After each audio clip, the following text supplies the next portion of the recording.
आपने देखा होगा, कभी कभी मन बेवजह ही अशांत रहता है। कुछ भी करने का मन नहीं करता। जिन चीज़ों से हमें सुख मिलने की उम्मीद होती है, उनसे भी हमें केवल दुख मिलता है। ऐसा क्यों होता है? अगर आपके मन में भी यह प्रश्न है, तो यह कहानी आपके लिए है। बुद्ध के जीवन की यह कहानी आपको बताएगी कि आप अपने भीतर की शांति को कैसे पा सकते हैं। यह कहानी उस समय की है जब गौतम बुद्ध को सिद्धार्थ के नाम से जाना जाता था।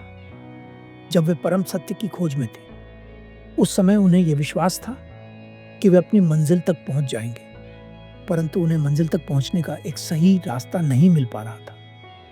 कई दिनों तक जंगलों में भटकने के बाद उन्हें उनके पहले गुरु मिलते हैं, जिनका नाम अलार कालाम होता है। अलार कालाम की यह विशेषता थी कि वे किसी को भी आसानी से अपना शिष्य नहीं बनाते थे। जब सिद्धार्थ पहली बार गुरु अलार कालाम के आश्रम में जाते हैं, तो वे उन्हें ठीक से देखते भी नहीं। इसके पीछे गुरु अलार कालाम का केवल यही उद्देश्य होता था कि उनका शिष्य वही बने जिसके भीतर वास्तव में प्यास हो। केवल अपनी जिज्ञासा को दूर करने के लिए कोई उनका शिष्य न बने। परंतु सिद्धार्थ तो प्यास के मारे इतने सूखे पड़े थे कि मानो अगर उन्हें समुद्र भी मिल जाता तो वे उसे भी खाली कर देते। वैसे तो गुरु अलार कालाम किसी को भी अपना शिष्य बनाने में महीनों लगा देते थे, परंतु सिद्धार्थ के हृदय की प्यास को देख वे उन्हें कुछ दिनों में ही अपना शिष्य बना लेते हैं। इसके कारण गुरु अलार कालाम के अन्य शिष्यों के मन में सिद्धार्थ के लिए ईर्ष्या पैदा होती है। गुरु अलार कालाम के कुछ शिष्य इस बात से क्रोधित हो जाते हैं कि आपने केवल कुछ दिनों में ही उसे अपना शिष्य बना लिया। गुरु अलार कालाम कहते हैं, सिद्धार्थ के भीतर की प्यास। ये बात सच है कि मनुष्य के भीतर क्रोध होता है, लालच होता है, अहंकार होता है, वासना होती है, परंतु जिस व्यक्ति के भीतर प्यास होती है उसे न तो क्रोध रोक पाता है, न अहंकार और न ही ईर्ष्या।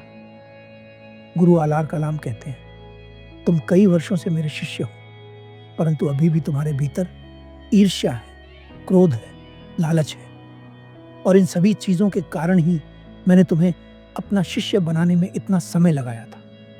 अगर तुम वास्तव में वहां पहुंचना चाहते हो जो तुम्हारा लक्ष्य है, तो इन छोटी छोटी बातों से ऊपर उठ जाओ।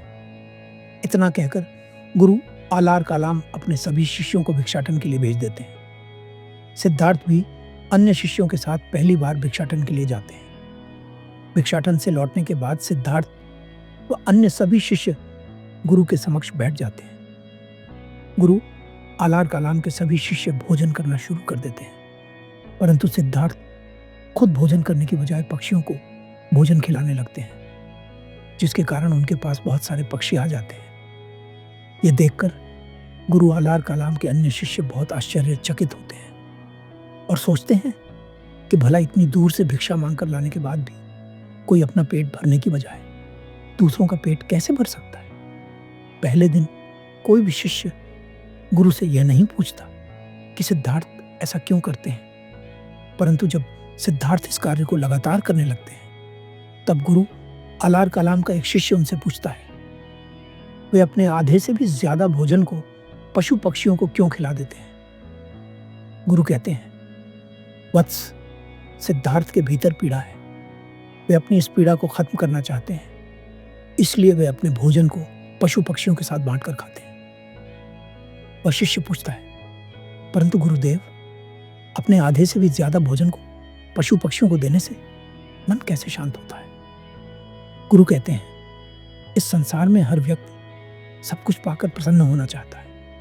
उसे लगता है कि जितना ज्यादा उसके पास होगा, उतना ज्यादा उसका मन प्रसन्न होगा, परंतु वह ये नहीं जानता कि खुशी पाने में नहीं है, बल्कि देने में है। मनुष्य का स्वभाव देना है, परंतु जब मनुष्य अपने स्वभाव के विपरीत कार्य करने लगता है, तो उसका मन अशांत होने लगता है। सिद्धार्थ उन पशु पक्षियों को भोजन देकर सिर्फ उनका पेट नहीं भरते, बल्कि अपने स्वभाव के करीब भी जाते हैं। जितना तुम अपने वास्तविक स्वभाव के करीब जाते चले जाओगे, उतना ही तुम्हारा मन शांत होता चला जाएगा। बदले में वे पशु पक्षी सिद्धार्थ के लिए कुछ नहीं कर सकते, परंतु सिद्धार्थ फिर भी उन्हें भोजन कराते हैं, क्योंकि वे जानते हैं कि उनकी प्रसन्नता इसी में है। जो लोग यह सुन रहे हैं, उनसे मैं कहना चाहता हूँ, अगर आप किसी ऐसे के लिए कुछ कर सकते हैं जो बदले में आपके लिए कुछ नहीं कर सकता, तो आप उस प्रसन्नता को अनुभव कर सकते हैं जो आपका वास्तविक स्वभाव है।